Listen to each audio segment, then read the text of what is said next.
All right, here we go. All right, we're playing a game of Turn Zero, medium timer, random colors against Tony, who has put a lot of channel points on himself this game. This is our first real game of the day. I've already completely ruined my 5D gameplay with 2 games of Blitz and 2 games of Bullet. You know, I'm usually rusty at the beginning of stream on a good day, but this really is not doing me any favors. Muting now, good luck. All right, GLHF Tony, let's go. All right, we're just gonna go. We're just gonna start with a cool D4 followed by C3. Actually, maybe now is a good time to try some C4 because I haven't played C4 in a very long time. Yeah, we're gonna do the usual. We're gonna start. We're gonna start sensibly, and then go hamburgers. What do I do when this happens? This was played against me recently, right? I think when I do this, then this knight comes in here. Or maybe this bishop comes out here, but then we can always go... I don't really know. Did I play this last week? Someone played this against me? Who played this against me? Yeah, like this knight kind of comes in here, right? I don't really remember. But this, I'm getting deja vu here. I haven't had my caffeine though, so. All right. Again, Guayaki hit me up on a sponsorship here. Beverage of choice on stream.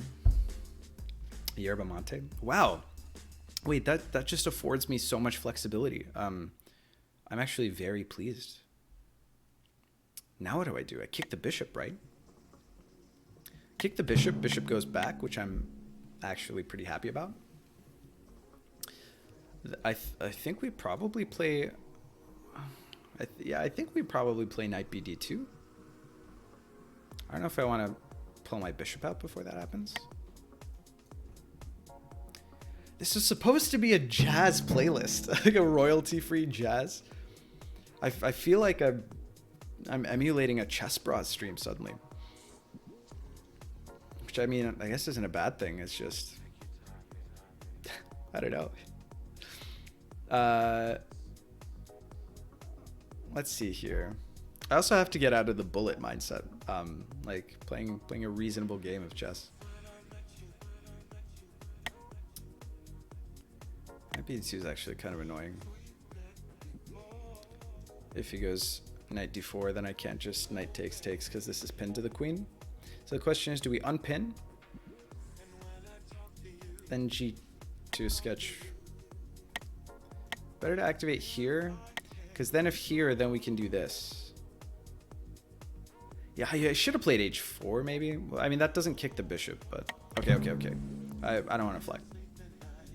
Here, and then takes. We don't have f2 covered. You know what I should have done? Instead of this, I think it was better to go queen d2 or queen c2. I mean, we were gonna play knight bd2 anyway if we played queen c2. Maybe we pull a dreamer. I never do this, but maybe we kind of go for the castle long play. Yeah. Bishop e2 is also good. I am torn between bishop e2 and bishop d3. And bishop e2 is nice because it means that we can be a little bit more liberal with our e-pawn.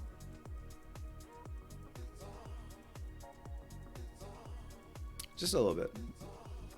Bishop d3 is nice because then if we takes, we're in good shape.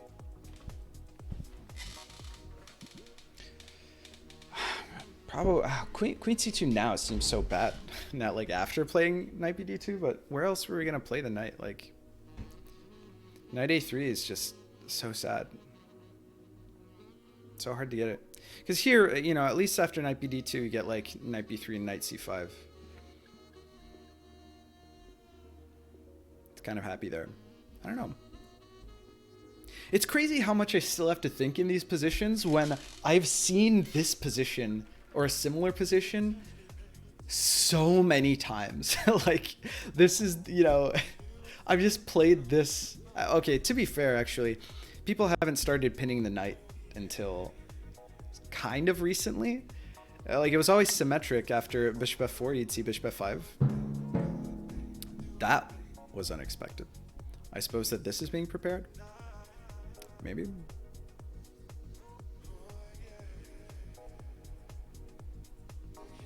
That's weird. That's weird, man.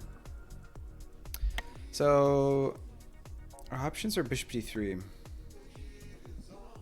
We're probably gonna go back here anyway. Then again, this knight's now defending this knight, so do I need to care?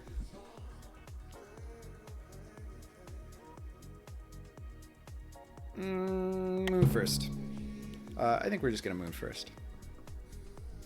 I really don't know what the better play is. It seems more active. And then, well, no, we still have to play queen c2 to defend against an anti-castle travel onto b2 if we want to castle long.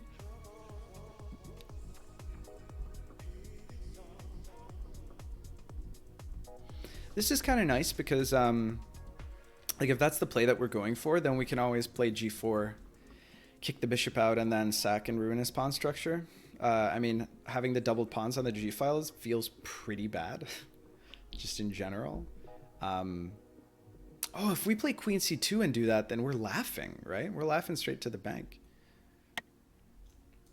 All right, that's what we expected. Oh, but now I can't push the... All right, that I did not consider.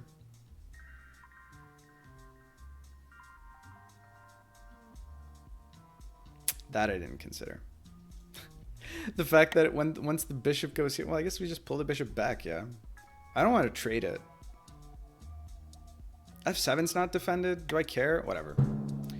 Moon first.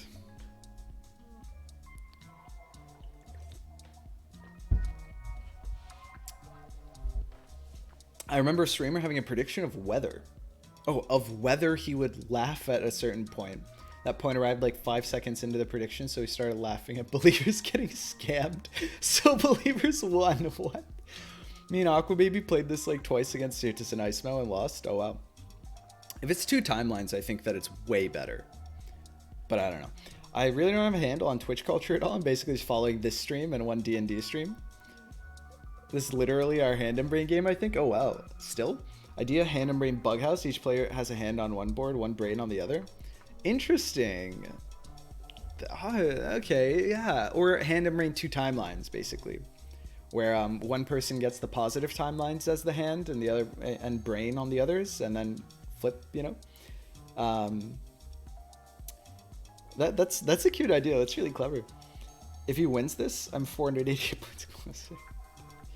When's the best time to create new timelines? The best time to create 2 timelines, I mean, it's very...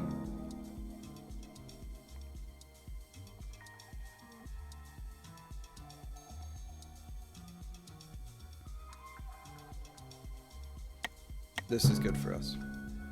Hold on. Let me do some calculation. Let me give me 1 sec, fam. I have an answer to Blundermaster's question. I just need a moment. Knight takes. Okay, so then 95 knight takes e5, d takes e5. Kick the knight. Where does it go? I don't know if it's great for me. No, well, okay, but do I want to kick the... So if we play bishop... No. But if you play g4 first, kick the bishop, where go? Because it's not fantastic if you... Takes with the rook there. Where else can we pressure? Knight h4 is insane.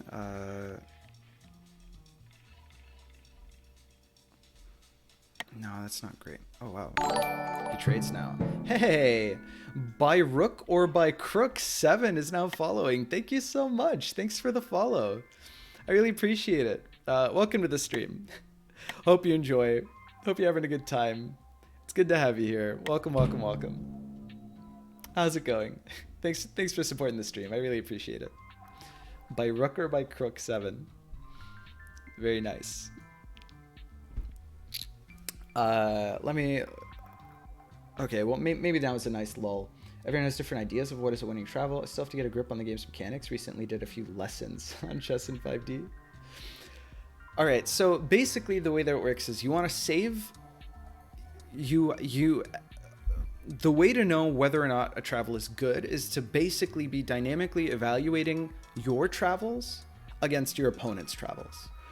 So certainly, if you have a definite like forced win or forced like very advantageous position, this is way better for us. We get a travel off of this. He takes the pawn off the diagonal. Okay, easy. Hold on. Let me just convert this real quick. Easy. Any day of the week. Okay. Now the question is, do we go here or there? Hold on. Give me a second. Okay, so here, and then there we'll go to here on the next turn's board, here on this board, here on this board. Okay, so if I go here, then... Oh, did I do that math right? Here, and then here. So then I'll go here on the next board, here on this board, here on this board. And then we have check. And then... with the knight, let me make sure that I can actually convert off of that, though. We have check here. Here is not check. Okay, so check then takes. So question is whether we... Here then takes... No, that's not better. Actually, though...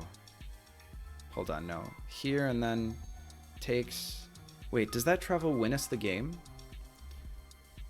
Okay, so if I can get to f7 with my queen on this board, which I can do...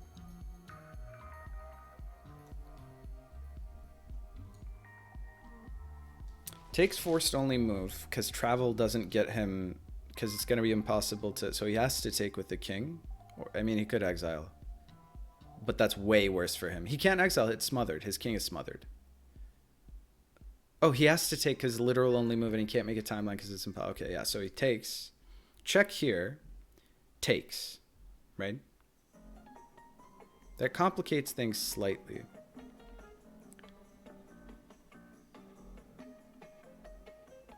Oh, it's kind of tough, eh? Check here, takes. Now he's got to close up this diagonal or here. Check here. Then we would have to like push like this. Oh, but he's got un croissant. He has un croissant. Okay, so queen here, knight, then takes, takes. Takes. So it's our turn when this happens. So it's our turn here. So 1. Okay. Boom. Takes. Check. Takes. So now the diagonal is propagated here. Check. So not check, but boom. And he can either go here or here. One of the two is necessary, right? Let's say he goes here. Then here threatens mate here the next turn.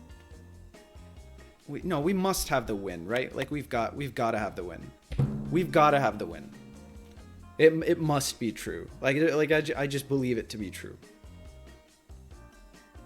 I don't know why I'm having so much trouble. I'm just having such a hard time right now actually calculating the lines. B7's undefended.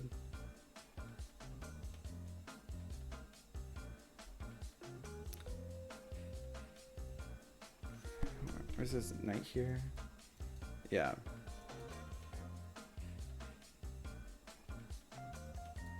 Yeah. We get to F7 on time, right? I think so.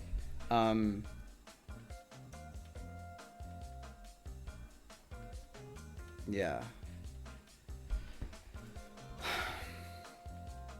All right, let me catch up in chat. Wait, what was I saying? Oh, when's the best time to create new timelines? Yeah, so if you have a forcing line that wins you the game or gets you like a substantial advantage that forces your opponent to make their own timeline and give you back timeline priority to deal with it, then that's a good time.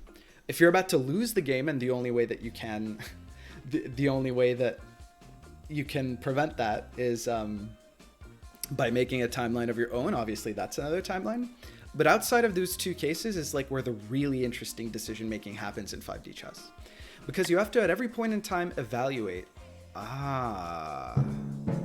now though we have really schmancy ideas.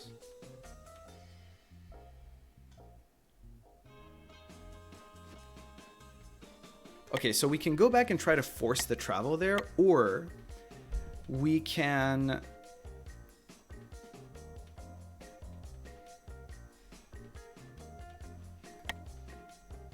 hold on. Okay, I don't know if we want to, because how does we do this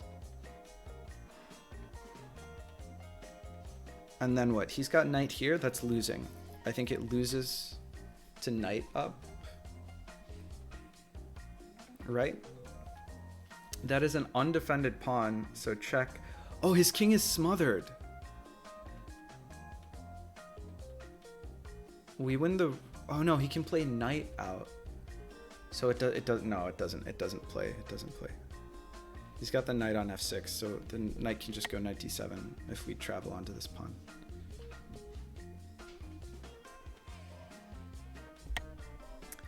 Can it? I mean, it's looking really juicy to just rip the knight move here. Then what happens?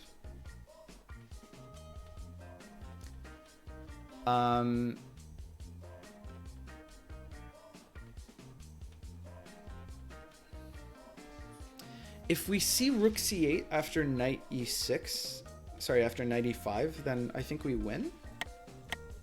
Knight e5 re-instinct is telling me to play knight e5 here. Okay, maybe there's an argument to be made for bishop e5. To try and set, but I mean bishop e5 and then he just sort of frappuccinos his bishop for free. It's like the obvious play. And we don't really have a follow-up. Knight here though, he's got to defend this pawn, but he can't do that and defend f7 at the same time.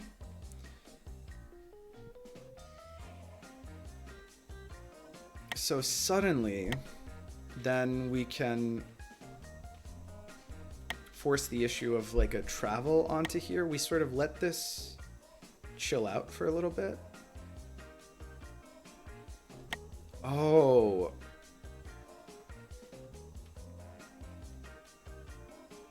Okay, we go here. And then queen c2. And then if he plugs this up, then we castle and then we push up this pawn. Maybe we just push this now. No, the knight recaptures, and then we go here. Oh, and then we win the game.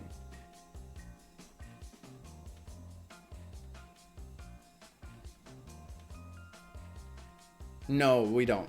There's a one-turn window where we're just gonna play knight e5. We're gonna throw the ball in his court. I shouldn't have thought about that for that long. But yeah, when it's not obvious that you have either like hard 5D winning tactics with the travel or you're forced to for like survival reasons, that's where the really interesting decision making happens in the game of 5D chess. Because then you have to evaluate like, okay, yes, whatever I do right now is going to be very, you know, like maybe I have like a very strong looking like positional travel. Which is, you know, sometimes like it's good to go back, even if it's like, okay, I just want a timeline where I'm like up some material, especially if it's like a queen, and that might be really attractive and it might even be the right play. This makes sense. However,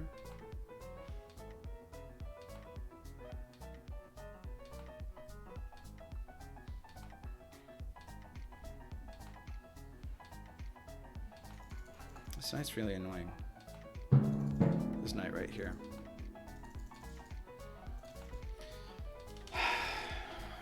Okay, hold on. He's making us work for it here. I mean, I expect no less. But is there a way that I can... Actually, the queen on the a2f7 diagonal is actually really annoying. Hold on. Everybody calm down.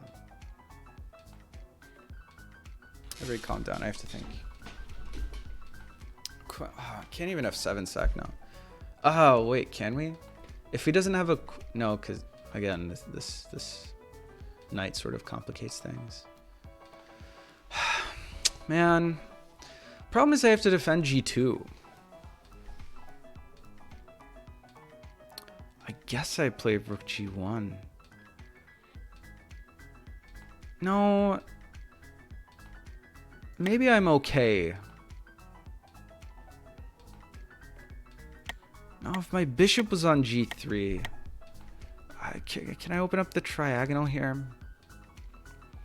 His position just looks so sketch. But also, like, taking away these squares from the knight seems so good. But, like, it is a triagonal.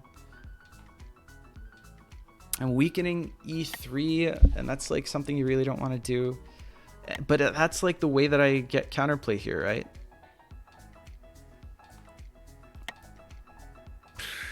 I do want to be able to play g3. No, maybe then we can't castle. Maybe we want to castle. What if I do... Takes is an issue because we don't have any other... This is the... Okay, moon first. We're actually somehow at a time disadvantage. I think I really botched this. I think I could have played this much better than I have. I mean, such is 5D chess, right?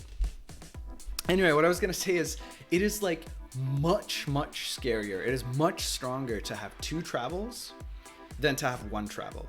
So it's really like, there are plenty of instances where, like, oh, you can like trade a queen for a minor piece, and like, is that like a worthwhile travel? And usually it is, but only if there either isn't a queen on the original timeline that you're branching from, like if you've both lost your queens and then you generate a board where you have a 1 queen advantage.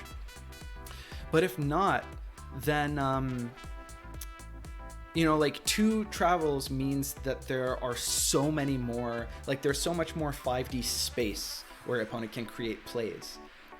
So it becomes like a lot more dangerous. Suddenly you have to wrestle like, okay, does me in taking the opportunity to go up like positional advantage or material advantage or whatever with this timeline outweigh the benefits to in the form of opportunities that I provide to my opponent in terms of what he can do with 2 time travels.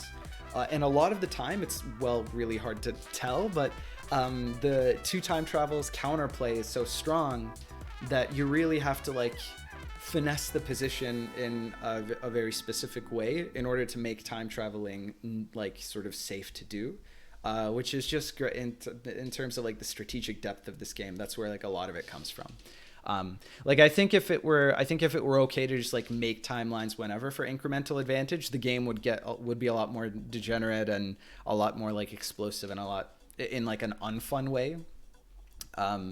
So it's really, I mean, I've answered this question in like 17 parts and over the course of like 20 minutes, but I hope I got the idea across. There isn't like a straightforward answer, but those generally speaking, that's kind of like the advice that I would give. Okay, wait, we didn't get like uber punished here.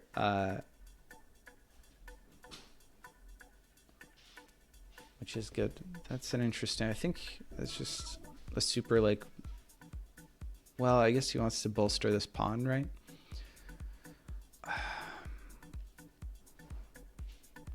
What do we do? This guy's trapped, but he's never going to be able to push. This guy doesn't have very much. The problem is he could anti-castle travel right now if I don't play bishop out. But then how does he punish the bishop out? Because if we castle, then suddenly, you know, centralize our rooks and we just go hamburgers, right? This is one of those rare positions where I think it's fantastic to castle. Is this say? Well, it's not like he's got. Okay, moon first, moon first, moon first. We do this to sanitize kingside castle, so there isn't like a Tchaikovsky anti-castle travel onto g2.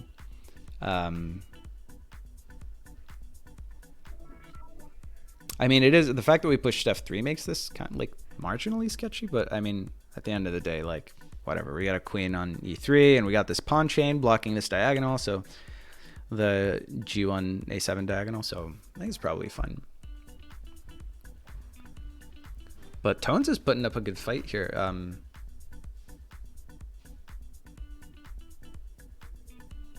I don't think it's obvious at all how this game is gonna go. I think that I'd much rather be me in this position, but by like a lot actually. Whoa, that's bad for him, right? Okay, like yeah, you're removing the defender of the.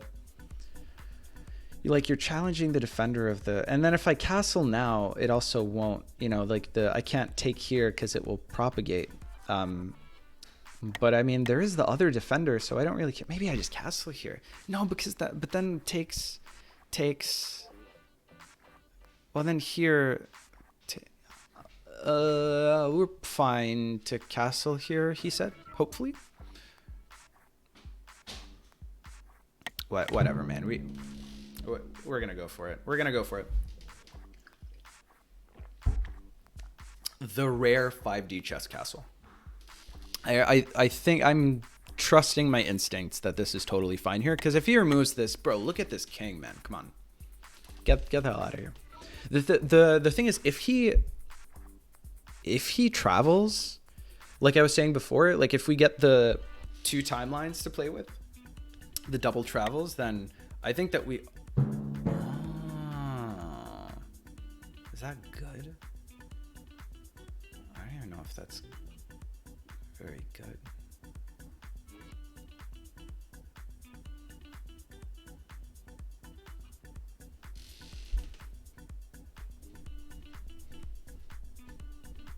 I've got half a mind to try and trade queens here.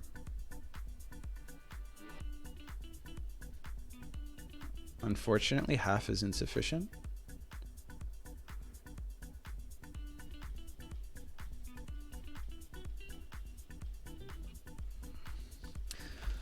Okay, do I keep the queen and where does it go? If we wanted to play it like super safe, we would probably play our queen over here, centralize our rooks, crash through on the e-file.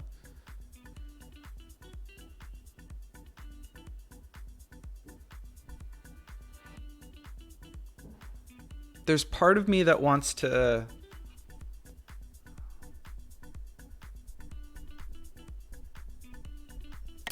that's what we do. What am I talking about? Just play this, like convert your positional advantage. Come on, guy. Like I think that we have the advantage in king safety. Pull this rook over here. Push the shit out of this pawn. This pawn chain is now really difficult for him to do anything with because he closed down the queenside position. Like it looks like he's more advanced and has more space, but in a game like 5D chess, especially because this bishop has been sort of sag the entire game, I think it's actually way better for us. I mean, I keep saying that, but maybe I should just wait until I'm like clearly winning to make any such statements. There's also an argument to be made here for king h1 at some point. I am going to hold off on that for as long as I possibly can. The g3 bishop looks maybe sketch to some. If my opponent had 2 timelines, I would be much more frightened by the fact that my g3 bishop is just chilling. I think we're probably prepping. I don't know if I want to play rook e1 before I play e4. But e4 to kick the queen is definitely like high in the priority list.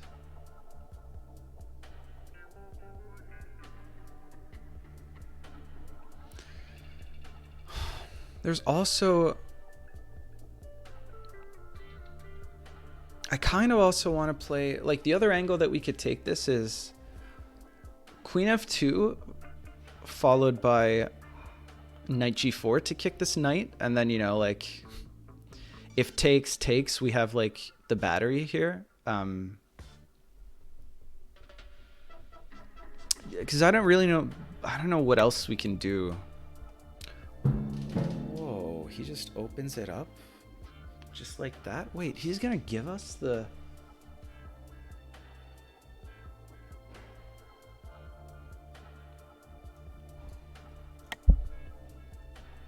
Is this now a great move? We could just push the pawn now and it gives us a turn. Oh, did we win the game? No, because then takes with the queen, takes with the knight, and... No, because he's got... If I do this, I mean, obviously he's got to save his queen, right? He can't just take here. No, I can't imagine that he could ever do that. Yeah, so he's got to save his queen, and it's going to be difficult for him to... Oh, we also get some of this action. Okay. Moon first. This forces him to give us a board where we've got a knight defending f7 and he doesn't have a queen defending f7 unless he goes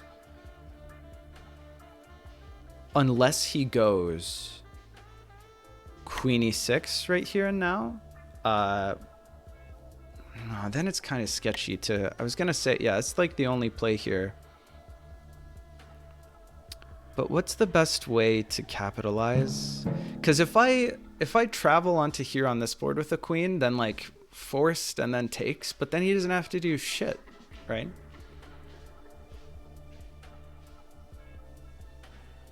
Even though we have queen advantage there, I don't think we can really convert easily because of our queen placement.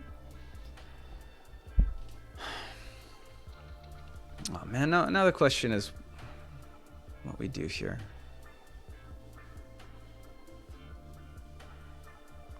Because we also can't...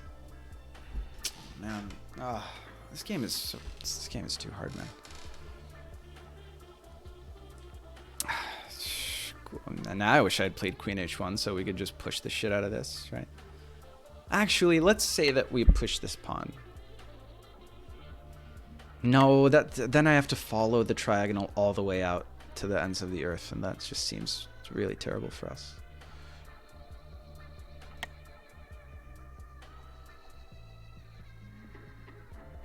Knight g4 and that... Oops, didn't mean to do that. Knight g4, and then if he pushes, we just go over here and pivot our knight out that way.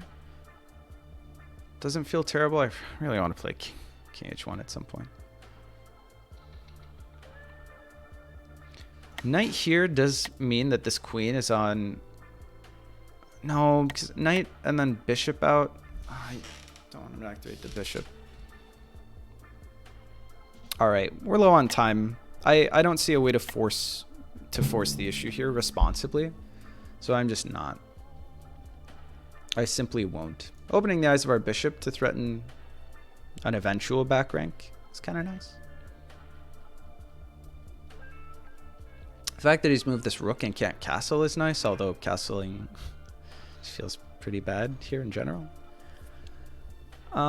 Yeah, I think we gotta... I think I spent way too much time looking for a tactic that doesn't exist, which is the story of my life in terms of my 5D career. Here, I mean, it's a no-brainer how you play this. Like, there isn't anything that jumps out. Yeah, we tried to get cute, it didn't work out, but we just centralize our rooks, we push up these pawns, you know, and we just... We play it responsibly. We play it responsibly. King h1, honestly, looking better and better. Alternatively, though, right, I'm talking about pushing d5, but is e5 good? because then queen e4 threatens mate, and it forces basically rook c8 or rook d8. Whoa.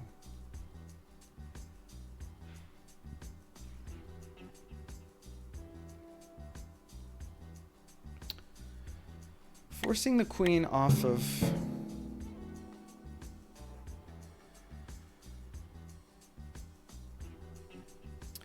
Honestly, well, no, because the queen defends, so we can't get super cheeky.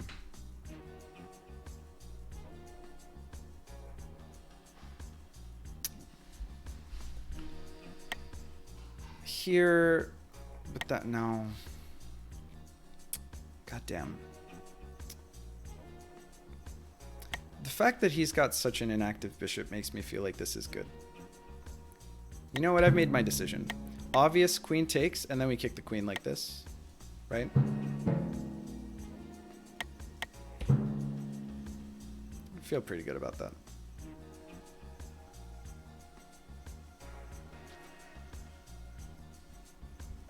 All right, now maybe queen e4 starts getting us places. Look at well, first of all, we won Connect 4, so easiest game of my life. But second, okay, wait, now, I don't know if this achieves anything. It's kind of annoying.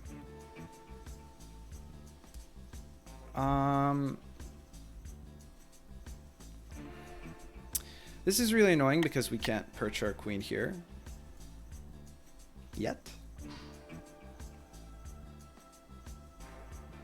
Okay, so we do have a queen looking at this here, so we can pull the bishop back and maybe, well, no, that feels sketchy.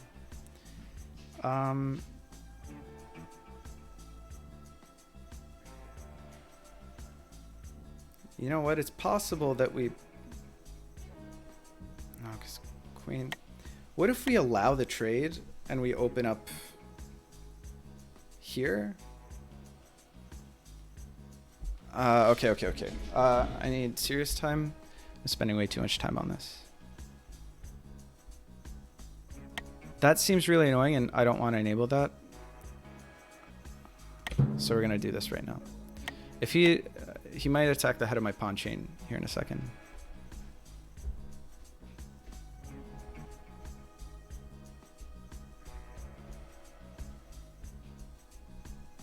Now the queen can't infiltrate. I mean, honestly, pushing this maybe here is the better play, because you know that he's got such crazy vulnerabilities here on his queen side that we haven't been able to capitalize on at all. Rook lift. Rook lift seems sketch.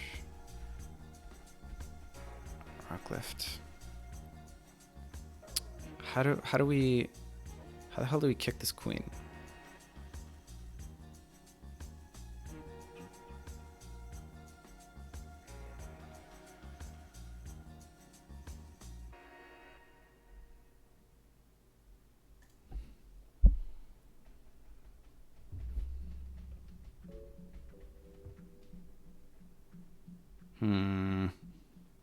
I don't want to flag.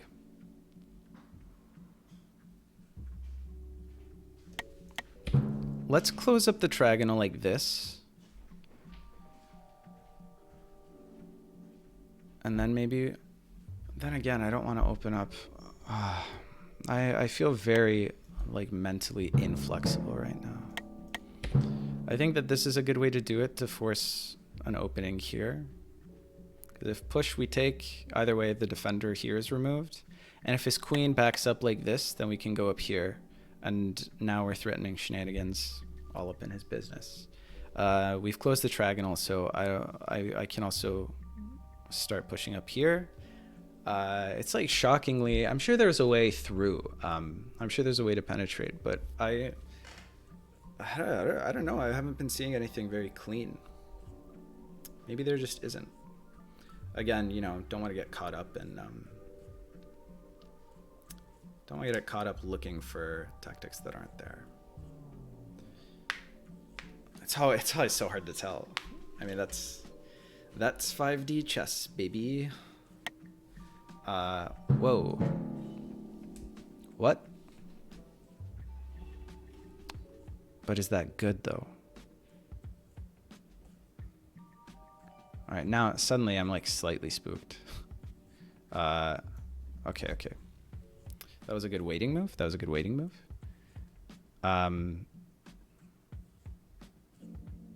Takes opens up the whole shebang. It suddenly makes my decision much worse. Let's just do this because I'm running low on time. Wow, this game is way closer than it should be. I have made poor decisions. I regret my life choices. And now I'm getting a little flustered with the fact that I haven't. I mean, I still think we have a fantastic position over him. I'm just suddenly getting some performance anxiety. I swear this has never happened before. Now we do this. Isn't this like amazing for us? It's a little bit less amazing for us, in fairness. Because I have to defend this rook mainly. Hold on, I have to defend that rook, right? Maybe we just do this. Because I want to stay here because if takes, then we win. Mate in 1. I want to defend this. Okay, now we threaten mate in 1, like that. We've got all of our business, all of our affairs in order. Where does he go? Maybe up here, something like that. Then where do we go? Then we figure something out. Probably the knight. Kick it off of that. Or sorry, I always call rooks knights. I don't know why. Probably knight c. Oh my god, guys, I'm losing my marbles. Rook c1 is probably the play if it goes back here. Rook out here seems pretty bad because then we just push, and then forced here, and then. Oh, but that seems like a poor decision because now I can do this and I threaten like double. I threaten the double. I don't think I've hung anything. We are eking out some time advantage here. Now he's got to cover this square and this square. This loses on the spot. He can't defend. He can't do it with the rook. Okay, now we win. Woo! All right, we did it. We finessed it. We got there at the end. Listen, it wasn't the cleanest finish. All right, I don't claim to, I just get the job done. I make a little bit of a mess, but that's what we're not here for, like immaculate. You wouldn't have fun watching Stockfish play 2D chess, you know what I mean? Well, maybe you would, I don't know. But there would be no stakes, sometimes you want a little anxiety, you want a little thrill for content, that was really good. It's insane how long Tones held out and how nervous I became given the position. I mean, there was no material advantage, so it was like a really good game. Like the whole way through, it was really good. I was just constantly overconfident in my ability to close it out, and I was like, oh, okay, I'm generating all these threats. But he was like, no, not really. not really. I'm just gonna play like this. We had the more active pieces. The fact that this bishop wasn't doing much work for most of the game was good. He was a little bit on the back foot there. The fact that we had the king safety was like at the end of the day, that was the main thing that I thought like, okay, for sure, we've got this in the bag because we must, because look at this king side, or look at this queen side, his king out here, the whole game. But somehow that really was like, I was sweating for a sec. I'm not gonna lie. That was a really good game. That was super well played by Tony. I think that's the best game that Tony and I have played so far. That was really good.